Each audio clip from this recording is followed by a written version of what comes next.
ఇదిగో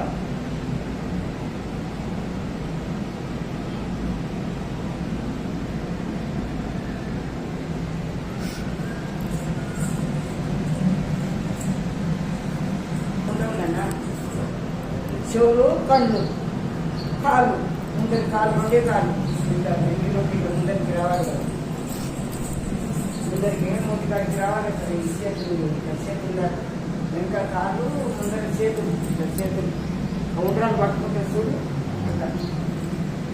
ఇంత ఇది తీసుకొని ఇట్లా పొడుగు కలుపుకొని అవతల ఉంచినట్లు అని పెట్టి ఎక్కదు ఇక చూడు ఎక్కదు పెట్టు. ఇతను ఇట్లా మూతి కట్టి పెట్టి పట్టుకోవాలి చూడు, వెనుక పట్టుకోవాలి. అది వెనుకకు అంటే దాని నుంచి ఎద్దులాగానే తీసిన తీసినావా? చేతులు తీసినావా? చేతులు కాళ్ళు తీసిన తీసినావా?